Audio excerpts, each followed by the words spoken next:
Bien, buenas tardes. Vamos a comenzar repasando algunos aspectos básicos de la fisiología cardíaca. Recuerden que el corazón está formado por dos bombas. El corazón del lado derecho que bombea hacia pulmones y el lado izquierdo que bombea hacia órganos periféricos.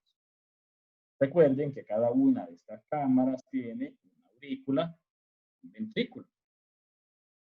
El lado derecho recibe la sangre de la cava superior y la cava inferior. Esta llega a aurícula derecha. De aurícula derecha pasa a ventrículo derecho, pasando por la válvula cúspide. Luego se abre la válvula pulmonar y sale hacia pulmones, donde es oxigenada. Regresa ya la sangre oxigenada por las venas pulmonares hasta aurícula derecha, válvula mitral, ventrículo izquierdo, válvula aórtica y finalmente la aorta para la circulación periférica. El músculo cardíaco tiene tres tipos de fibras musculares: músculo auricular, músculo ventricular, y hay fibras especializadas de excitación y de conducción.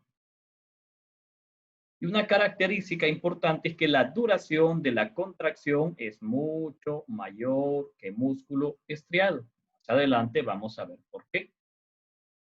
Las células musculares están formadas por células individuales, conectadas entre sí en serie y en paralelo, que nos van a formar un sinsipio.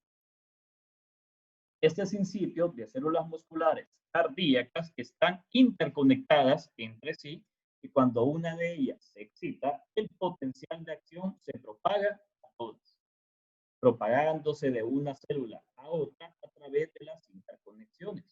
Ahora, esto va en orden, o sea, no es que se contrae todo al mismo tiempo. Para eso hay un sistema especializado de conducción cardíaca. La conducción pasa por las aurículas y los ventrículos. Recordando que las aurículas y ventrículos están separados por una banda de tejido fibroso que se conecta a través del nódulo atrioventricular. Este nódulo atrioventricular es el puente de conducción entre aurículas y ventrículos. También es importante repasar algunos aspectos básicos de la circulación coronaria. La coronaria izquierda se divide en descendente anterior y circunfleja. La descendente anterior va por todo el surco interventricular anterior e irriga la porción anterior del septum a través de las cámaras septales y la cámara anterior del ventrículo izquierdo por las ramas diagonales. La circunfleja irriga la aurícula izquierda, la pared lateral del ventrículo izquierdo y ocasionalmente da la arteria descendente posterior. Entonces ven que esta se encarga más de septum y pared ventricular izquierda. La coronaria derecha irriga el nódulo sinoauricular y la unión atrioventricular.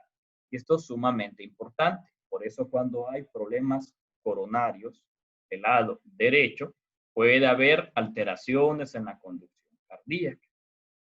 Irriga aurícula derecha, pared libre del ventrículo derecho, porción posterior del tabique interventricular, caras inferior y posterior del ventrículo izquierdo. Estos datos son importantes porque al saber las caras que irrigan, en el electrocardiograma podemos identificar cuál posiblemente esté afectada de las dos. Por ejemplo, si en el electro miro alteraciones en la cara inferior del ventrículo izquierdo o problemas de conducción en la unión atrioventricular, yo puedo sospechar que hay un problema de isquemia en la coronaria derecha. Si en el electro veo cambios que están en septum, cara anterior de ventrículo izquierdo, pared lateral, puedo sospechar problemas de la coronaria izquierda. Entonces aquí tenemos la coronaria derecha, la arteria del nodo sinusal, la arteria del nodo de la unión atrioventricular, la coronaria izquierda con la descendente anterior, las ramas septales y la circunfleja. El nódulo sinauricular, que es el marcapasos cardíaco y uno de los elementos más importantes del sistema de conducción está irrigada por la arteria del nódulo sinusal, que en 50-60% de los casos viene de la coronaria derecha y 40-50% de circunfleja. En algunos casos, pues puede estar compartida por la coronaria derecha y la circunfleja. Ahora, la unión atrioventricular es irrigada por la coronaria derecha en el 85-90% de los casos y la circunfleja en el resto. Por eso es que los problemas de coronaria derecha me pueden dar alteraciones en la unión atrioventricular, generando bloqueos atrioventriculares. Recordemos que el corazón tiene gran cantidad de fibras simpáticas y parasimpáticas. La mayoría que hay son parasimpáticas. Está inervado sobre todo el nódulo sinoauricular. Recuerden que la estimulación simpática en el nódulo sinoauricular me va a ocasionar taquicardia. Y la estimulación parasimpática me va a ocasionar bradicardia. En la unión atrioventricular está más inervada la zona transicional que la porción compacta. Que la porción compacta es la parte más lenta del sistema de conducción. Luego tenemos el haz de His. El haz de His tiene mayor cantidad de filetes nerviosos que el miocardio ventricular. Como ustedes pueden ver, el sistema de conducción es el que está más inervado en comparación al resto del músculo cardíaco.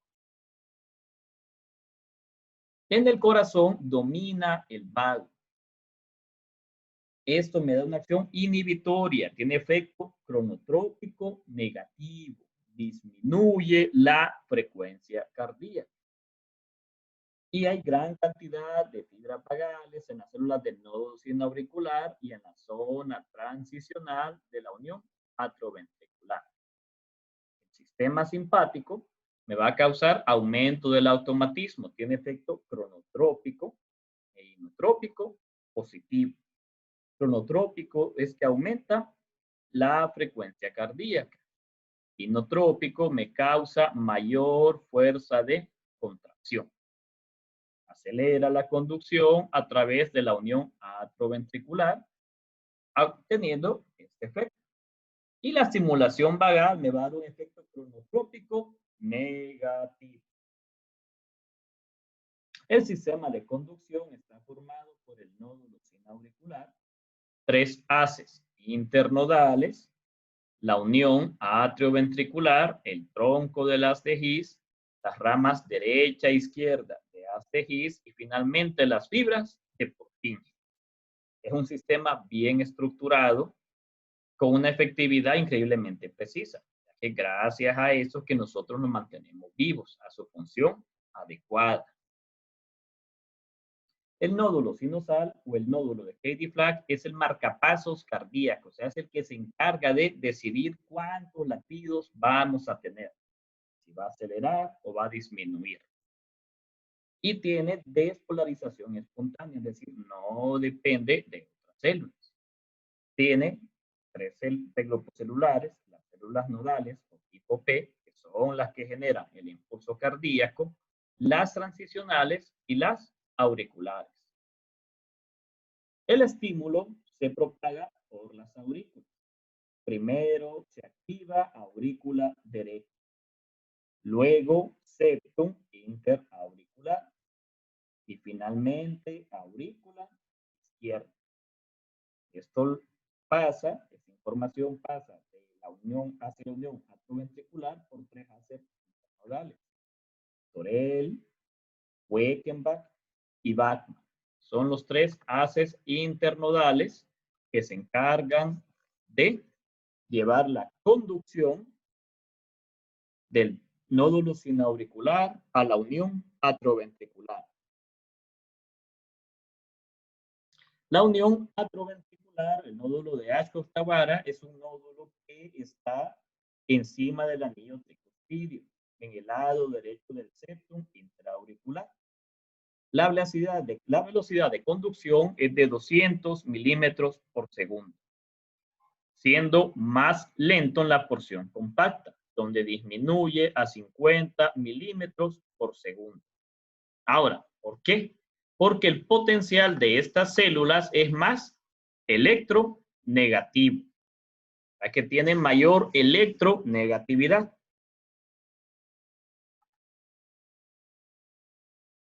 Luego tengo el haz de Higgs, que mide 20 milímetros de largo, 2 milímetros de diámetro, discurre por el tabique interventricular. Aquí comienza la despolarización de ventrículos. Finalmente, el sistema de Purkinje, que son las fibras terminales para llevar hasta músculo cardíaco la conducción. Aquí la conducción es más rápida en la unión que en la unión atrioventricular. Aquí estamos hablando del paso por ventrículos. La velocidad de conducción del sistema cardíaco, como pueden observar, es mayor en haz de Higgs, fibras de Purkinje. La aurícula, la velocidad va de 1000 milímetros por segundo. En la unión atrioventricular anda cerca de 200 milímetros por segundo. Y en la porción compacta de la unión atrioventricular, 50 milímetros por segundo. ¿Para qué es importante saber esto? En el electrocardiograma, nosotros vamos a ver la velocidad de conducción, ya que me mide el tiempo. Podemos ver la velocidad en haz de Higgs, la velocidad en la unión atrioventricular, la velocidad de las aurículas. Entonces, si en el electro miro que el tiempo se va prolongando, en cada una de las diferentes señales que vamos a evaluar, entonces me implica que hay alteraciones. Por ejemplo, en el intervalo PR me indica cuando está afectada la unión atrioventricular. Las ondas P me indican cuando está afectada las aurículas. Y el complejo QRS me implica cuando está afectado el haz de Higgs. Entonces, esa es la utilidad de saber estas velocidades, que está relacionada con el electrocardiograma. El potencial de acción promedio es de 105 milivoltios. Es para que se logre despolarizar. Usualmente el valor es negativo, anda menos 85 milivoltios entre cada latido. Menos 85 es cuando está polarizado, 105 es cuando las células se van a despolarizar. Entre los latidos puede llegar hasta más 20 milímetros de mercurio durante cada latido. La diferencia de que el ambiente intracelular del músculo cardíaco sea negativo depende de calcio, sodio y potasio. Recuerden que a nivel intracelular tengo más potasio. A nivel extracelular tengo más sodio. Una de las bombas más importantes para lograr este control es la bomba de sodio-potasio, EPasa. Esta trata de evitar que haya repolarización. El potasio está en promedio en 150 milequivalentes a nivel intracelular y 4.5 milequivalentes a nivel extracelular. El sodio, 140 milequivalentes extracelular y 10 milequivalentes intracelular. En las células en reposo hay una cantidad similar de aniones y cationes en ambos lados, que es cuando está polarizada. Y el potencial de reposo puede estar en menos 90 milivoltios. Ahora, ¿qué pasa cuando se despolariza? La fase 0 de la despolarización, el nódulo sinoauricular estimula a las aurículas para que alcancen el potencial de umbral. Y cuando este llega a menos 65 milivoltios, se abren los canales rápidos de sodio. Entonces pasa de ser electronegativo a electropositivo. Y también entra calcio por los canales rápidos de calcio, favoreciendo la despolarización. Esta fase dura de 1 a 3 milisegundos y pasa de menos 90 milivoltios a más 140 milivoltios. La fase 1 inicia la repolarización. Aquí ceden los canales rápidos de sodio y calcio. Y también disminuye la pérdida de potasio intracelular. El potencial de acción cae a 0 milivoltios en las células ventriculares, pero todavía no está polarizado. La fase 2 es la parte más importante. Esta es la que diferencia el músculo cardíaco del músculo esquelético. También se llama fase de meseta o de platón debido a que las corrientes de ingreso y salida están equilibradas. ¿Qué quiere decir? Por un lado va entrando sodio y calcio por los canales lentos. Como el sodio y calcio son positivos, van a mantener despolarizadas. Pero para evitar que se vuelva a despolarizar, viene el potasio y comienza a salir. Esto pasa en perfecto equilibrio y durante este periodo de tiempo contribuye a que ocurra la eyección de sangre. Por eso, las patologías que me afectan el calcio y el potasio extracelular me causan alteraciones en músculo cardíaco, ya que son sumamente importantes para la repolarización cardíaca. Y esta es la meseta, esto es lo que vemos. Primero estaba electronegativo, entra sodio, se despolariza, comienza la repolarización. Para evitar que esto caiga de forma abrupta, es que tenemos esos canales lentos de calcio, potasio y sodio. Sodio y calcio entran. Potasio sale. Esto es sumamente importante y esto permite que la contracción ventricular dure 15 veces más en músculo cardíaco que en músculo esquelético. Entonces vemos la importancia de los canales de sodio. Hay canales rápidos de sodio. ¿Esto para qué me sirve? Porque hay antiarrítmicos que actúan en estos canales.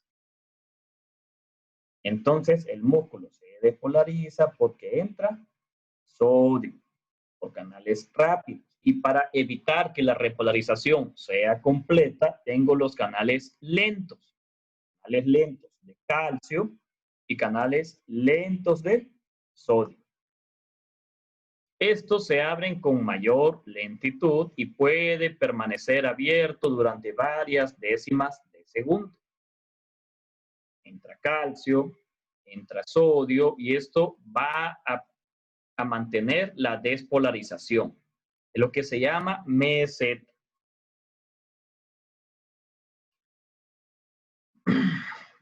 También disminuye la permeabilidad del músculo cardíaco al potasio. Recuerden que el potasio lo que busca hacer es salir. Si sale mucho potasio, el ambiente se vuelve nuevamente electronegativo. Pero en estos pacientes, la salida de potasio es más lenta. Por eso también ustedes van a ver que hay antiarrítmicos que actúan sobre los canales de potasio. Luego, continuando con la repolarización, la salida de potasio ya supera al ingreso de sodio. Quiere decir que si sale lo positivo, la célula va a quedar electronegativa. Se cierran los canales lentos de calcio, acelerando la repolarización. Entonces la célula se va volviendo más negativa para que nuevamente se pueda volver a excitar. Y la fase 4 tengo potasio extracelular y sodio intracelular. El potencial baja está entre menos 85 y menos 90 milivoltios.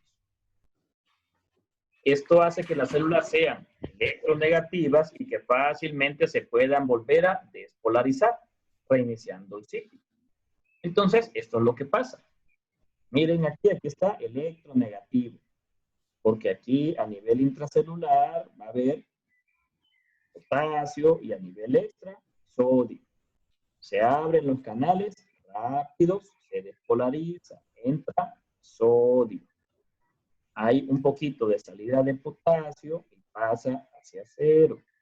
Luego viene el periodo de meseta, donde están los canales lentos de calcio y sodio. Y también hay salida lenta de potasio. Finalmente sale más potasio y se vuelve a despolarizar. Entonces, eso es lo que ocurre. Gracias a esta etapa, fase 2, donde está el periodo de meseta, es que mantenemos el suficiente tiempo para que la sangre sea eyectada de los ventrículos. Y esto es importante ya que muchos antiarrítmicos actúan en canales de sodio o canales de calcio o canales de potasio. ¿Ya? Vamos a ver el ciclo cardíaco. Cuando ocurre despolarización, entra calcio. El calcio va a favorecer la liberación de calcio del retículo sarcoplasmático. Entonces, las señales de calcio van a favorecer la contracción de los residuos de miosina sobre actina. Ya una vez que está en la etapa de relajación, las bombas de calcio llevan a retículo sarcoplásmico. En retículo sarcoplásmico se acumula el calcio. Por otro lado, sale con un mecanismo de contratransporte que saca calcio y mete sodio. Recuerden que el sodio, al ser positivo, puede despolarizar. Entonces, para mantener la electronegatividad, viene la bomba de sodio-potasio, ATPasa. Saca 3 sodios y solo mete 2 potasios. De esta forma, mantiene la parte electronegativa. Todos los fenómenos que ocurren desde el comienzo de un latido hasta el comienzo del siguiente se llama ciclo cardíaco. Y es iniciada por la generación del potencial de acción del nódulo sinusal. Hay un retraso aproximadamente de 0.1 segundos entre el impulso de las aurículas al ventrículo. Recuerden que el paso de aurícula a ventrículo es por la unión atrioventricular. Esto permite que las aurículas sirvan para llenar los ventrículos. El ciclo cardíaco va a depender de un periodo de relajación que se llama diástole y un periodo de contracción que se llama sístole. Cuando aumenta la frecuencia cardíaca, es decir, que el corazón va muy rápido, ¿qué va a pasar? Esto disminuye.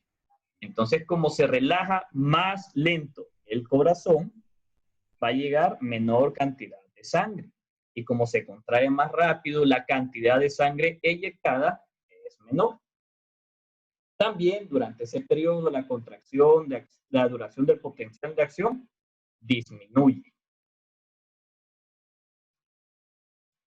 Normalmente el 80% de la sangre que va de las aurículas a ventrículos pasa de forma pasiva. ¿Qué quiere decir? No necesita contracción auricular.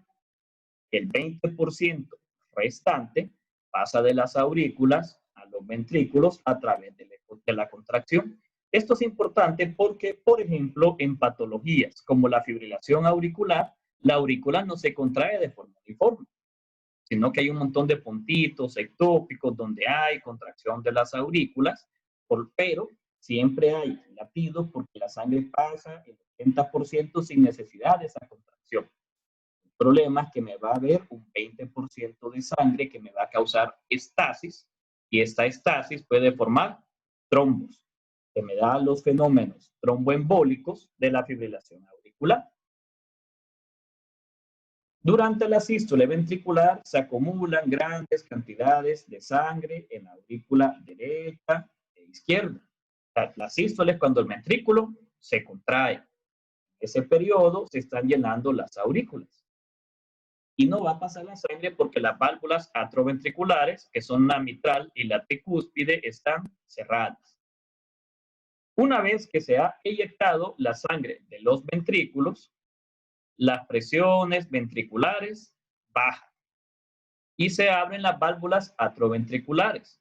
favoreciendo el paso de sangre de aurículas a ventrículos. Al inicio es la etapa de llenado rápido ventricular. Este llenado rápido dura el primer tercio de la diástole. En el tercio medio fluye solo un poquito de sangre.